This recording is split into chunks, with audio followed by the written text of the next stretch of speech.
S K super TMT, the long life TMT. ಹಾಸನದಲ್ಲಿ ನಿವೇಶನಕ್ಕಾಗಿ ಯಶ್ ತಾಯಿ ನಡೀತಾ ಇರುವಂತಹ ಗಲಾಟೆ ವಿಚಾರಕ್ಕೆ ಸಂಬಂಧಪಟ್ಟ ಹಾಗೆ ಒಂದಷ್ಟು ಅಸಮಾಧಾನವನ್ನು ಕೂಡ ಅವರು ಹೊರಹಾಕಿದ್ದಾರೆ.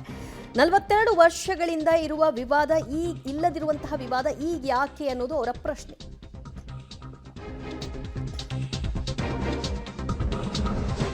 ಹಾಸನದಲ್ಲಿ ನಿವೇಶನಕ್ಕಾಗಿ ನಟ ಯಶ್ ತಾಯಿ ಪುಷ್ಪಾ ಗಲಾಟೆ ಪ್ರಕರಣ ಸಂಬಂಧ ಮಾತನಾಡಿರುವ ಪುಷ್ಪಾ ಅವರು 42 ವರ್ಷಗಳಿಂದ ಇರದಂತಹ ವಿವಾದ ಈಗ ಯಾಕೆ ಅನ್ನುವಂತಹ ಪ್ರಶ್ನೆಯನ್ನ ಅವರೆತ್ತಿದ್ದಾರೆ ಪಬ್ಲಿಕ್ ಟಿವಿಯ ಜೊತೆಗೆ ಮಾತನಾಡೋ ಮೂಲಕ. ಇದರ ಹಿಂದೆ ಪಿಡಿಒ ನಟರಾಜ್ ಇದ್ದಾರೆ ಅನ್ನುವಂತಹ ಆರೋಪವೂ ಕೂಡ ಅವರದ್ದಾಗಿದೆ. ಯಶ್ ತಾಯಿ ಎನ್ನುವ ಕಾರಣಕ್ಕೆ ವಿವಾದವನ್ನ ಮಾಡಲಾಗ್ತಾ ಇದೆ, ನಮ್ಮ ವಿರುದ್ಧ ಸುಳ್ಳು ಸುದ್ದಿಗಳನ್ನ ಹಬ್ಬಿಸಲಾಗ್ತಾ ಇದೆ, ತೇಜೋವಧೆ ಆಗ್ತಾ ಇದೆ, ನಾನು ನೀಡಿದ್ರೆ ದಾನ, ಹೆದರಿದ್ರೆ ಹೇಡಿತನ, ನನ್ನನ್ನು ಹೆದರಿಸಿ ಕಿತ್ಕೊಳ್ಳೋದಕ್ಕೆ ಬಂದಿದ್ದಾರೆ, ನಾನು ಬಿಡೋ ಮಾತೇ ಇಲ್ಲ ಅಂತ ಪುಷ್ಪಾ ಅರುಣ್ ಕುಮಾರ್ ಅವರು ಪಬ್ಲಿಕ್ ಟಿವಿಯ ಜೊತೆಗೆ ಮಾತನಾಡಿದ್ದಾರೆ. ಅಷ್ಟಕ್ಕೂ ಈ ಸೈಟ್ ವಿಚಾರವಾಗಿ ಮಧ್ಯಸ್ಥಿಕೆ ವಹಿಸ್ತಾ ಇರುವಂತಹ ದೇವರಾಜ್ ಅವರ ಪಾತ್ರ ಏನು, ಇವರ ಬಳಿ ಇರುವಂತಹ ಡಾಕ್ಯುಮೆಂಟ್ಸ್ ಏನು, ಇದೆಲ್ಲದರ ಬಗ್ಗೆಯೂ ಕೂಡ ಮಾತನಾಡಿದ್ದಾರೆ. ಹಾಸನದ ವಿದ್ಯಾನಗರದಲ್ಲಿರ್ತಕ್ಕಂತಹ ರಾಕಿಂಗ್ ಸ್ಟಾರ್ ಯಶ್ ಅವರ ತಾಯಿ ಪುಷ್ಪ ಅವರ ಮನೆಯ ಪಕ್ಕದಲ್ಲಿರ್ತಕ್ಕಂತಹ ನಿವೇಶನದ ಮಾಲೀಕತ್ವದ ಜಟಾಪಟಿ ವಿಚಾರ ಈಗ ಪೊಲೀಸ್ ಠಾಣೆ ಮೆಟ್ಟಿಲೇರಿದು ನಂತರ ಕೋರ್ಟ್ನಲ್ಲಿದೆ. ಈಗ ಪುಷ್ಪ ಅವರು ನಮ್ಮ ಜೊತೆ ಇದ್ದಾರೆ. ಈಗ ಮೇಲ್ನೋಟಕ್ಕೆ ಅವ್ರ ಹತ್ರ ದೇವರಾಜ್ ಅವ್ರ ಹತ್ರ ಇರೋ ದಾಖಲೆಗಳು ಹಾಗೂ ಪುಷ್ಪ ಅವ್ರ ಹತ್ರ ಇರೋ ದಾಖಲೆಗಳಲ್ಲಿ ವ್ಯತ್ಯಾಸ ಕಂಡು ಬರ್ತಿದೆ. ಈ ಬಗ್ಗೆ ಪುಷ್ಪ ಅವ್ರನ್ನ ಕೇಳೋಣ. ಮೇಡಮ್ ಹೇಳಿ, ನಿಮಗೆ 2020ರಲ್ಲಿ ಈ ಸ್ವತ್ತಾಗಿದೆ, ಅವ್ರಿಗೆ 2016ರಲ್ಲಿ ಈ ಸ್ವತ್ತಾಗಿದೆ. ಆದರೆ ಅವರ ಈ ಸ್ವತ್ತಲ್ಲಿ ಆಗ ಚೆಕ್ ಬಂದಿಲಿ ಅಕ್ಕಪಕ್ಕ ಇರತಕ್ಕಂಥದ್ರಲ್ಲಿ ಹೊಲ ಅಂತ ಇದೆ. ನೀವು ಮಾಡಿರ್ತಕ್ಕಂಥ ಈ ಸ್ವತ್ತು ಚೆಕ್ ಬಂದಿಲಿ ಪಕ್ಕದಲ್ಲಿ ದಕ್ಷಿಣಕ್ಕೆ ರಸ್ತೆ ಇದೆ, ಪಕ್ಕದಲ್ಲಿ ನಿವೇಶನ ಇದೆ. ಏನು ವ್ಯತ್ಯಾಸ ಆಗಿದೆ ಮೇಡಮ್? ಏನು ಯಾರು ಮಾಡಿರ್ಬೋದು ಇದು? ಅಲ್ಲ, ಗೌರ್ಮೆಂಟ್ ಫೇಕ್ ಅಂತ ಹೇಳಬೇಕು. ಈಗ ಆಫೀಸರ್ಸ್ ಇರ್ತಾರೆ. ನಾನು ಅವತ್ತಿಗೆ ಫಸ್ಟ್ ಹೇಳಿದೆ ನಿಮಗೆ, ಇದು ಫೇಕ್ ಡಾಕ್ಯುಮೆಂಟ್ಸು, ನಾವು ಪಕ್ಕ ತೊಗೊಂಡಿದ್ದೀವಿ. ಹಿಂದೆ ಏನೋ ಫೇಕ್, ಈಗ ಒಂದೊಂದು ಜಾಗಕ್ಕೆ ಎರಡೆರಡು ಮೂರು ಇದ್ದರೆ ಅದು ನಮಗೆ ಗೊತ್ತಾಗಲ್ಲ. ನಮ್ಮದು ಪಕ್ಕ ಇದೆ. ಯಾರು ಮಾಡಿದ್ದಾರೆ ಅನ್ನೋದನ್ನು ಸರ್ಕಾರ ಕಂಡುಹಿಡಿಬೇಕು. ಇವತ್ತು ಕೊಟ್ಟಿದ್ದೀನಿ ನಾನು ಡಿ ಸಿ ಆಫೀಸ್ಗೆ ಮತ್ತು ನಮ್ಮ ಕಮಿಷನರ್ ಆಫೀಸ್ಗೆಲ್ಲ ಕೊಟ್ಟಿದ್ದೀನಿ.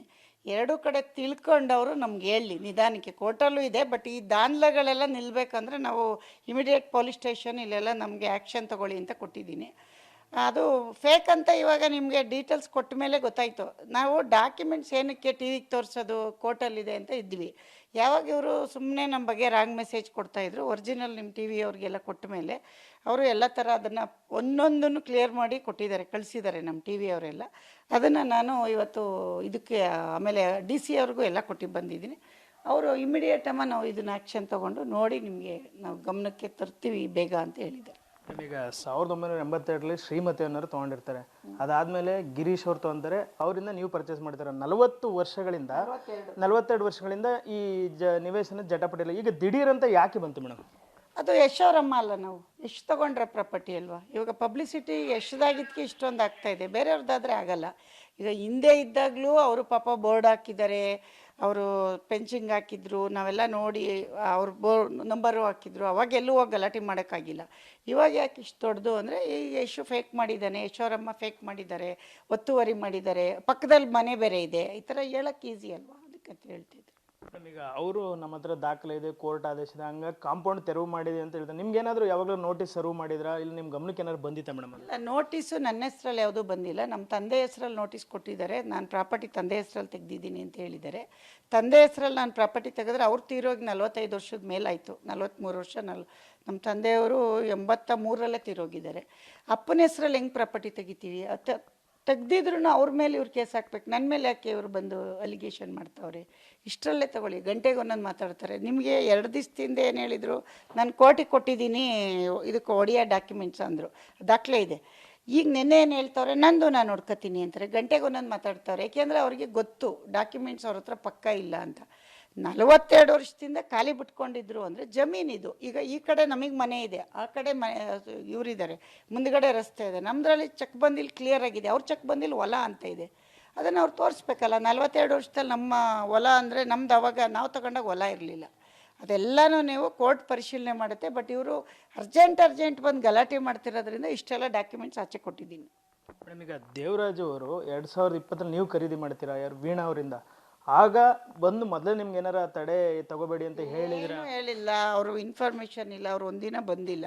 ಸುಮ್ಮನೆ ಏನೋ ಆ ಥರ ಈ ಥರ ಓಡಾಡ್ತಿದ್ರು. ಆಮೇಲೆ ಏನೋ ಅದ್ರ ಮೇಲೆ ಏನೋ ಅಂಟಿಸ್ದಾಗಲೇ ನಮ್ಗೆ ಇವರು ಡಾಕ್ಯುಮೆಂಟ್ಸ್ ಕೋರ್ಟ್ಗೆ ಆರ್ಡ್ರ್ ಆಗಿದೆ ಅಂತ. ಹಂಗಿದ್ರೆ ನಾವ್ಯಾಕೆ ನೋಟಿಸ್ ತಗೊಳ್ಳಲ್ಲ? ಆಮೇಲೆ ಅದನ್ನು ಆದಮೇಲೆ ನಮ್ಮ ಲಾಯರ್ಗೆ ಹೇಳಿದೆ, ಲಾಯರ್ ಒಂದು ಇದು ಹಾಕೋಣ ಅಂತ ಹಾಕಿದ್ರು, ಆವಾಗಲೇ ಹಾಕಿದ್ದು. ನೀವೀಗ ವೀಣಾ ಅವರಿಂದ ಒಬ್ಬ ಲೇಡಿ ಹೋರಾಡ್ತಾ ಇದ್ದಾರೆ ಮತ್ತು ಅವರು ಒಬ್ಬ ನಾಯಕ ನಟನ ತಾಯಿ ಅನ್ನೋ ಕಾರಣಕ್ಕೆ ಆ ಹೆಸರು ಮಿಸ್ಯೂಸ್ ಮಾಡಿಕೊಂಡು ಇಷ್ಟೆಲ್ಲ ಮಾಡುವಂತಹರಾದಂಥದ್ದು ಅವಶ್ಯಕತೆ ಇಲ್ಲ. ಏನಿದ್ರು ಈ ಡಿಸ್ಪ್ಯೂಟ್ ಇದೆ, ಅದು ಕೋರ್ಟ್ನಲ್ಲೇ ಇತ್ಯರ್ಥ ಆಗಬೇಕು. ಯಾರ ಬಳಿ ಏನು ಡಾಕ್ಯುಮೆಂಟ್ಸ್ ಇದೆ ಅದನ್ನು ತಗೊಂಡು ಹೋಗಿ ಸಬ್ಮಿಟ್ ಮಾಡಿ ಕಾನೂನಾತ್ಮಕವಾಗಿ ಫೈಟ್ ಮಾಡಿ. ಅಫ್ಕೋರ್ಸ್ ಮರುದಿನವೇ ಇದೆಲ್ಲ ಕ್ಲಿಯರ್ ಆಗುವಂತಹ ವಿಚಾರ ಅಲ್ಲ. ಈ ಜಮೀನಿನ ವ್ಯಾಜ್ಯ ವಿಷಯ ಬಹಳಷ್ಟು ದಿನ ಎಳ್ಕೊಂಡು ಹೋಗುತ್ತೆ. ಆದರೆ ಇಲ್ಲಿ ದುಡ್ಡು ತಿನ್ನುಬಿಟ್ಟು ಕೆಲಸ ಮಾಡಿಕೊಟ್ಟು ಇಬ್ಬಿಬ್ಬರಿಗೆ ಖಾತೆ ಮಾಡಿಕೊಟ್ಟಿರ್ತಾರಲ್ಲ, ಅವರಿಗೆ ಫಸ್ಟ್ ಕ್ಲಾಸ್ ತಗೊಳ್ಬೇಕು, ಆ ಕೆಲಸ ಆಗಬೇಕು. ಪಿ ಡಿ ಒಗಳು ಏನು ಮಾಡ್ತಾ ಇದ್ದಾರೆ ಅನ್ನೋದ್ರ ಬಗ್ಗೆ ಯಾರಿಗೂ ಅರಿವಿಲ್ಲ. ಸರ್ವೆಗಳನ್ನ ಹೋಗಿ ಸ್ಪಾಟಲ್ಲಿ ಮಾಡಿ ಆ ನಂತರದಲ್ಲಿ ಎಲ್ಲವನ್ನೂ ಕೂಡ ಪ್ರೊಸೀಜರ್ ಪ್ರಕಾರ ಮಾಡಬೇಕು. ಆದರೆ ಕುಂತಲ್ಲೇ ದುಡ್ಡು ಎಣಿಸ್ಕೊಂಬಿಟ್ಟು ಏನೋ ತೋಚಿದ್ದನ್ನು ಬರ್ಕೊಡ್ತಾರೆ, ಅದರ ಪರಿಣಾಮ ಇವ್ರುಗಳು ಅನುಭವಿಸ್ಬೇಕು.